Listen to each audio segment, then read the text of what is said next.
Picture this. You wake up in a hospital bed, confused, broken, and barely alive. You've been shot 3 times at close range.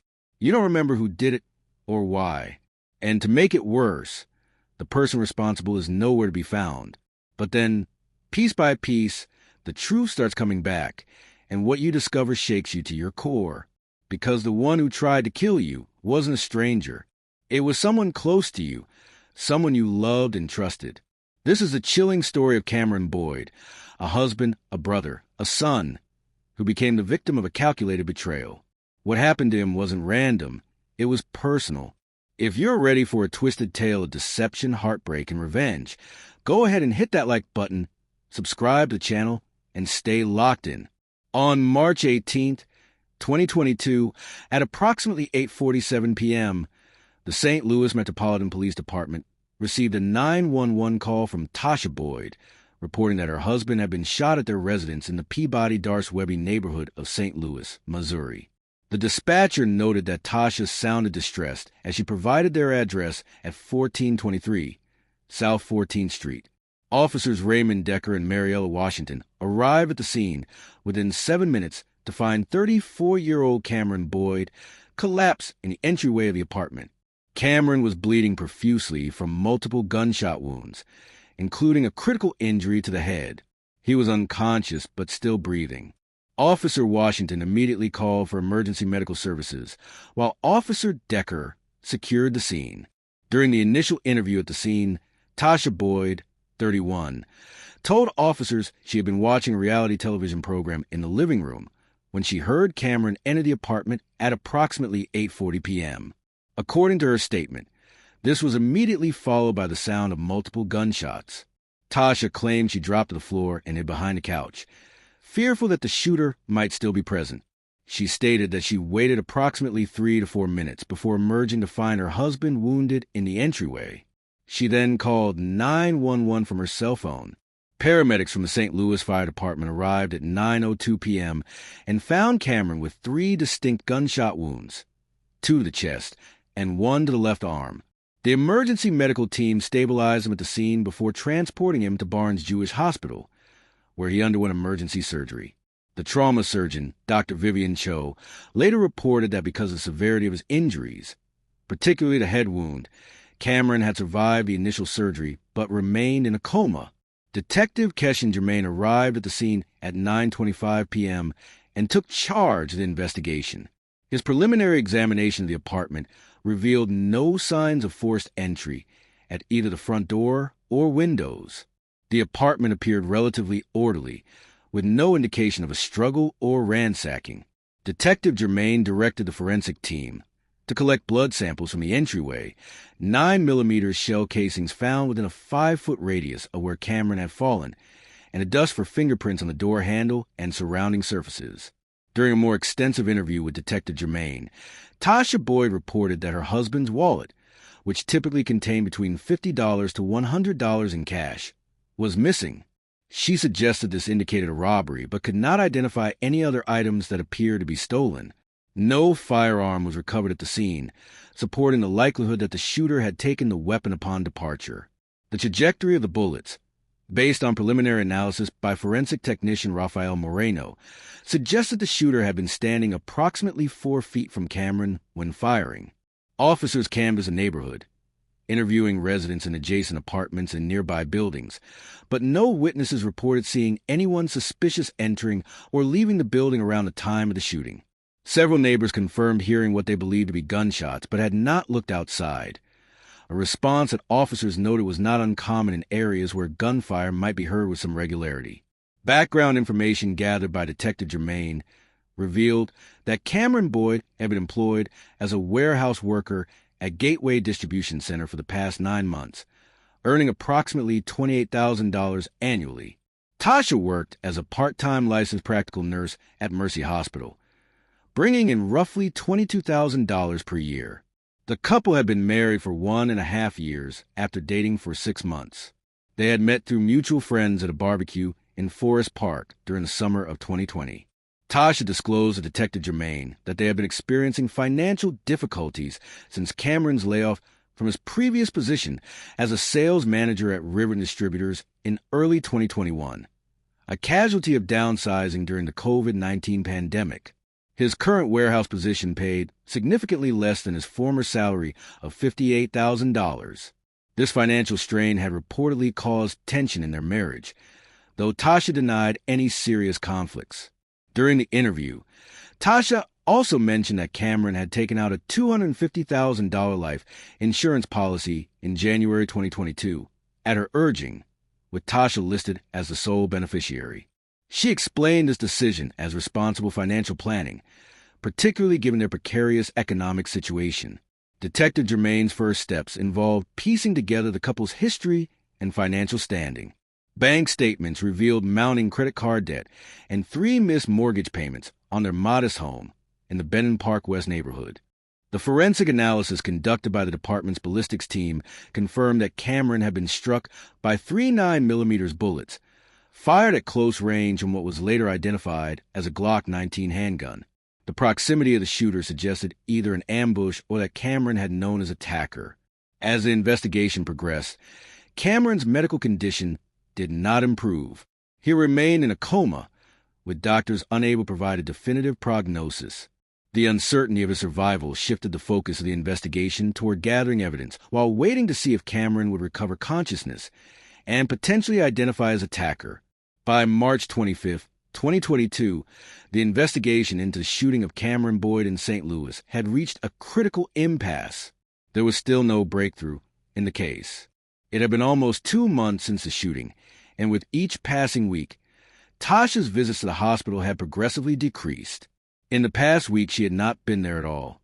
Only Cameron's sister, Sam, had been visiting regularly. On May 30th, during one of Sam's regular visits to the hospital, something shocking happened. Cameron's EKG machine flatlined. The medical team rushed in, but despite their efforts, Cameron was officially pronounced dead. When the news reached Tasha, it came as no surprise. She had already received a partial payout of $50,000 from Cameron's life insurance policy, which listed her as the primary beneficiary. The insurance company had approved the partial distribution based on Cameron's critical condition. Once she got the call confirming his death, Tasha turned off her phone, smashed it, and headed straight for the airport, relocating to Hawaii without looking back.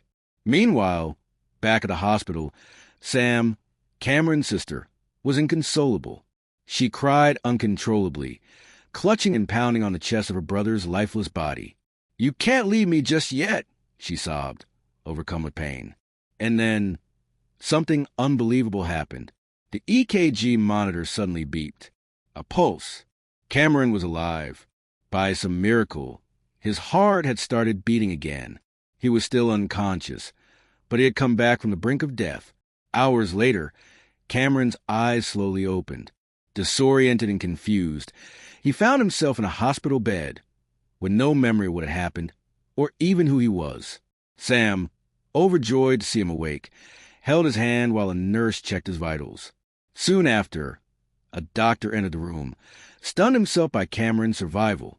He explained that Cameron had suffered multiple gunshot wounds at close range, and it was a miracle he had made it. In the days that followed, Sam worked patiently to fill in the gaps in Cameron's memory. She told him everything about his life, his loved ones, and the horrifying event that nearly ended it all. She even mentioned his wife, Tasha, who had seemingly vanished. They had tried calling her, searching her social media, reaching out any way they could, but she had erased all traces of herself. No phone, no social accounts. She was just gone. Soon after news broke that Cameron had regained consciousness, Detective Germain was one of the first people to visit him at his bedside. He leaned in, trying to gauge what Cameron could recall about the night he was shot. "I'm sorry, Detective. I can't remember anything from that night," Cameron said weakly. Germain nodded, handing him a business card. "If anything comes back to you, give me a call," he said. "Also, we're still actively searching for your wife. No one has seen or heard from her since the day you were presumed dead." Cameron gave him a silent nod, signaling that he'd reach out if his memory returned. Weeks passed. Cameron had since been discharged and was now recovering at home. Sam, and their mother would stop by regularly to check on him. During those weeks, Cameron made significant progress, both physically and mentally.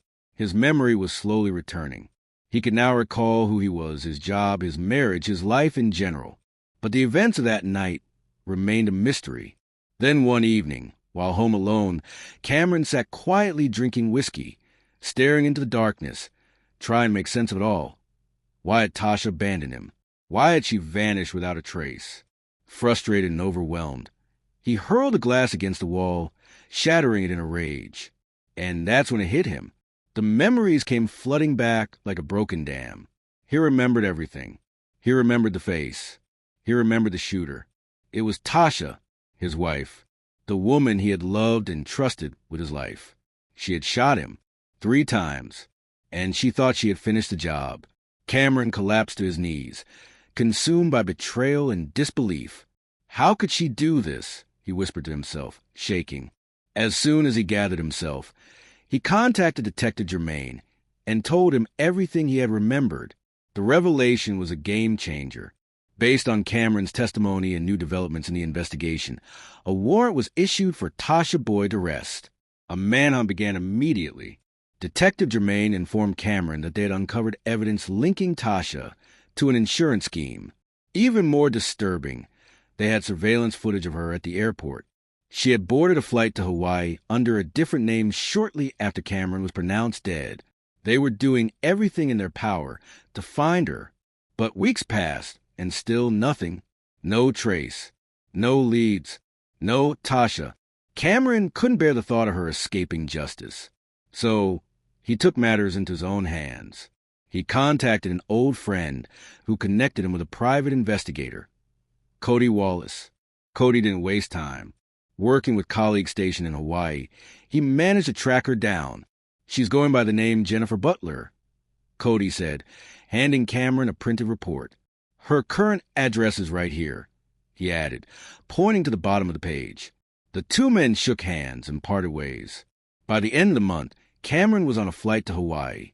As the plane soared through the clouds, his mind raced with all the ways this reunion could go. Would she deny it? Would she run? Would she even recognize him? No matter how it played out, one thing was certain. Tasha was going to pay. The warm breeze sways the palms outside, but inside the little house, the air goes still. Tasha steps into her living room carrying a smoothie, humming to herself, until she freezes. Standing in front of her, like a ghost she never expected to see, is Cameron, alive, breathing, staring her down. Tasha stammering, trembling. No, this can't be. You're dead. I saw the blood. I saw you flatline. This isn't real, Cameron said coldly. Oh, I'm real. Flesh, blood, and 3 bullet holes that still burn when I breathe too deep. Tasha backing away slowly. But how? The doctor said. They said I was dead. You counted on that, didn't you? Cash and insurance. Change your name. Moved across the damn ocean. You thought you erased me. Cameron, pleased Tasha's voice shaking and tears welling up. I panicked. Things were bad, and I wasn't thinking straight. Don't do that. Don't cry now. Where were the tears when you stood over me, pulled the trigger, and watched me choke on my own blood? Cameron said. He steps closer. In his hand, a gun. Not shaking, not uncertain. Tasha, falling to her knees. I was desperate. I didn't mean to go that far. I'm sorry. Please, I swear I didn't know what I was doing. I wasn't myself. All these time, I have been asking myself the same question. Why? Why did the woman I loved want me dead? What did I do that made you hate me more than you love me? Cameron said to her, I didn't hate you, Cameron. I was just drowning. And you thought my life was your life raft? He said. Then Cameron lifts the gun, pointing at her head. You got any last prayers in you, Tasha? Say 'em now. She sobs louder, whispering, Please. And then there was a deafening silence. When Tasha opened her eyes, she was in handcuffs. Cameron had only knocked her out. Her arrest was swift and quiet. Tasha was taken into custody without incident.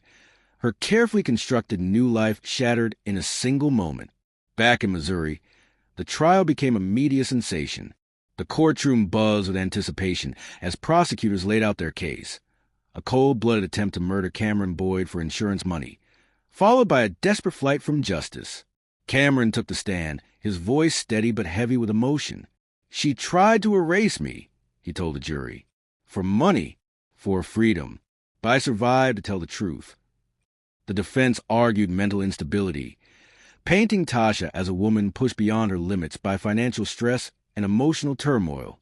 But the evidence was overwhelming: ballistics, forensic analysis, witness testimonies, and the jury wasn't convinced.